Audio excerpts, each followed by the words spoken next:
Welcome to Breaking News Today.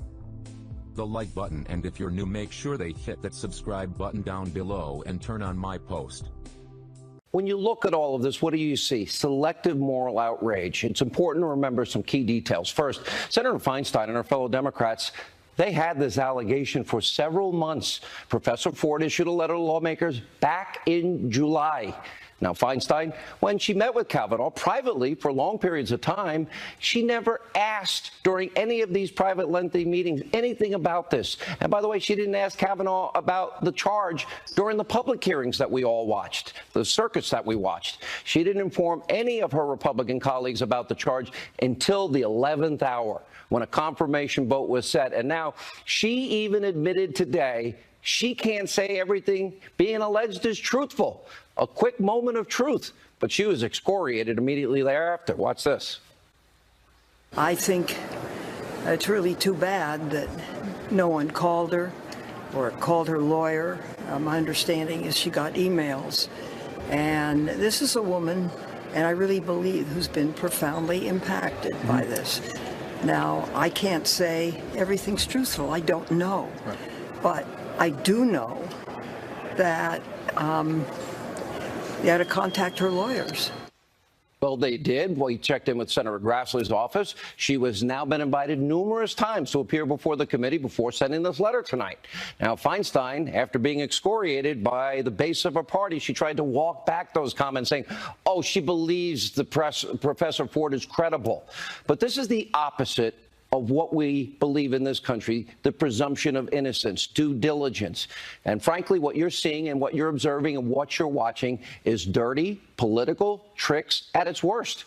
We should listen to all sides. And then I trust the American people will come to the truth. I trust senators will make the right decision. Earlier today, the president, he weighed in on these political tactics. Here's what he said. He's an incredible individual, great intellect, great judge. Impeccable history in every way, I feel so badly for him that he's going through this, to be honest with you. I feel so badly for him. This is not a man that deserves this. This should have been brought to the fore. It should have been brought up long ago. And that's what you have hearings for. You don't wait till the hearing is over and then all of a sudden bring it up. I feel that the Republicans, and I can speak for myself, we should go through a process because there shouldn't even be a little doubt. There shouldn't be a doubt.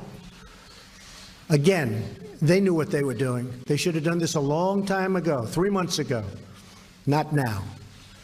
But they did it now. So I don't want to play into their hands. The president's right on every point he makes, and brings us to the second key detail you need to remember. Any of the outrage that you're seeing from Democrats over sexual misconduct, nobody else in the media will report this. This is what I mean by selective moral outrage. There was no outrage over Senator Ted Chappaquiddick Kennedy. He was the lion of the Senate. Remember, he impugned the character of Judge Robert Bork. We aired it last night. He successfully blocked Bork's Supreme Court nomination by slandering and smearing him.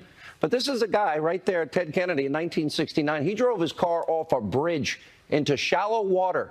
He left the scene of the crime, and his young female passenger, not his wife, died in a submerged car. He went home to sleep that night.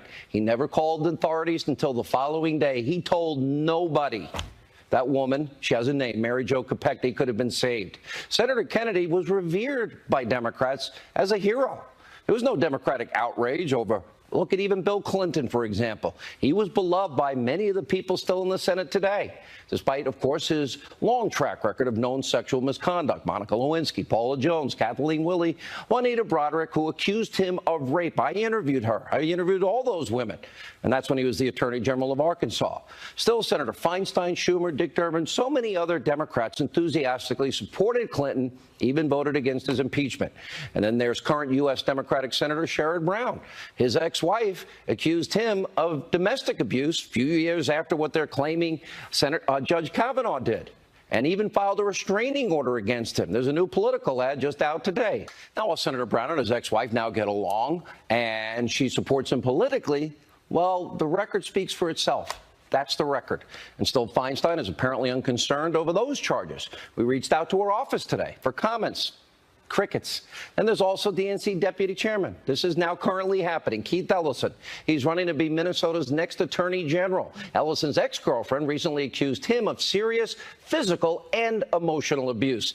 Ellison went on to win his party's nomination for Minnesota Attorney General. Yesterday, she tweeted the DNC refused to believe her accusations and that they smeared, threatened, and isolated her. We reached out to the DNC. We reached out to Ellison. We still have yet to get a comment. This is the very same party that is now trying to block Kavanaugh's confirmation over decades-old misconduct charges from 1982. People on the record, I believe her. Do you believe Keith Ellison's girlfriend? Did you believe Kathleen Willey and Juanita Broderick?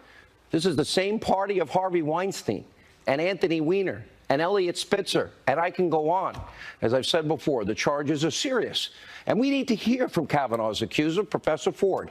But when Democrats tell you they want to get to the truth, that they truly care about misconduct allegations, frankly, I think we've just proven they're simply lying.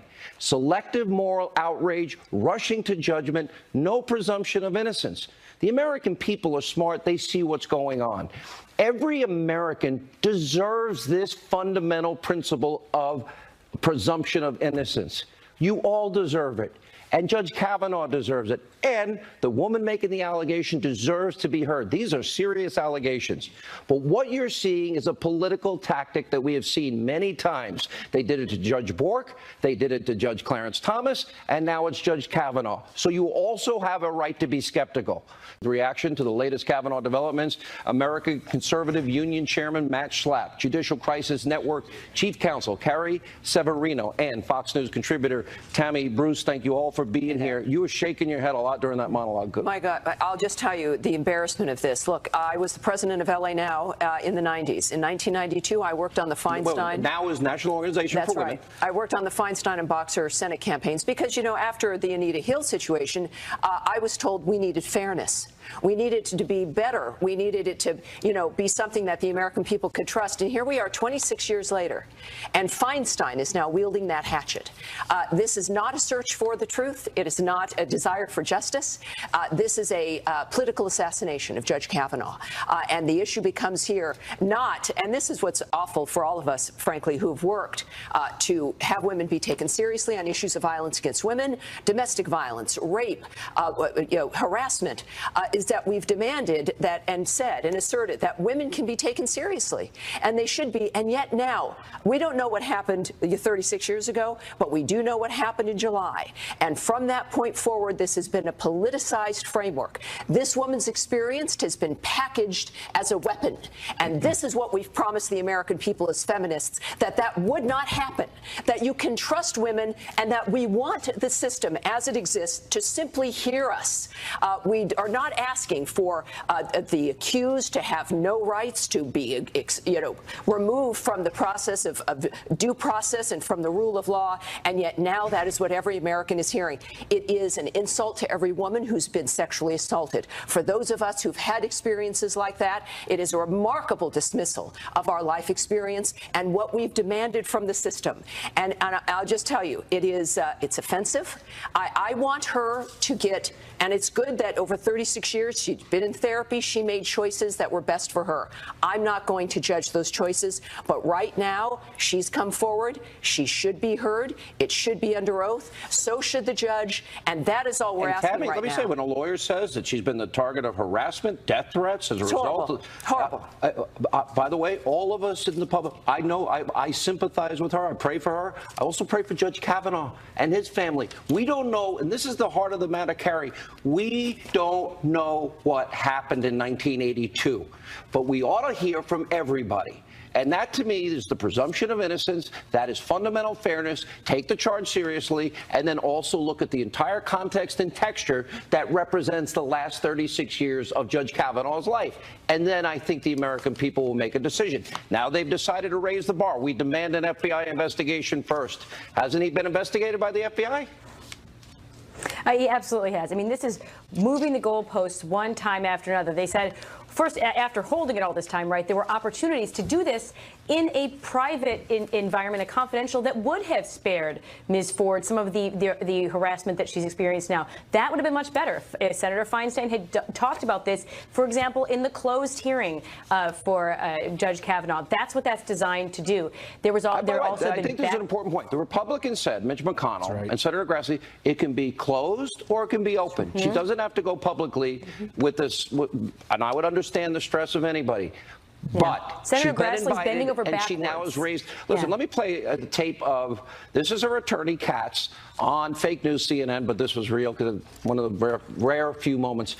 But she said she would testify. Now they're raising the bar. Now we demand this and this and this before we testify, even though she could do it privately or publicly. But now the answer is no, Carrie. Apparently, you got to do A, B, and C first. Well, and the Democrats have kind of invented this idea of this new FBI investigation. Here's what the normal process is. You have an FBI investigation. That's been done on Judge Kavanaugh 6 times, but there was done also, of course, once in conjunction with this nomination. Then if there is additional information, which obviously this is, there is an update on that. They had a call yesterday, for example, a confidential, classified call talking about that information. Zero. None of them showed. They're not interested in actually following the procedure. They're just inventing a new idea. And Matt, this is an important point. It's a selective outrage. Where's the outrage about Keith Ellison? Do we believe his former girlfriend? That's happening currently. Sherrod Brown's wife's documents, they're court documents. Pretty harsh. I understand they've gotten back. They're not together. They're separate, but they resolved some differences. But those charges stood. So why aren't they against him? Look, there are 9 members of the Supreme Court, some picked by Democratic presidents, some picked by Republican presidents. Why is it after Clarence Thomas and now Brett Kavanaugh and the other ones like Robert Bork, they were able to treat unfairly in the process? Why are 2 of the 9 going to have over their heads this idea that they acted inappropriately sexually? You know why? Because Tammy's right. Because that charge works and it tends to stick. And I want to disagree with something everyone has been saying about this. I believe we will learn nothing on Monday. I know we say that people have the right to be heard. She had the right to participate in a very fair process with a lot of Democratic senators who would have helped her. She chose not to participate in that process because she wants to delay this vote to stop this nomination. This is politics. This is not going to heal anything on Monday, and Republicans better hold the line. 2 women who know the judge.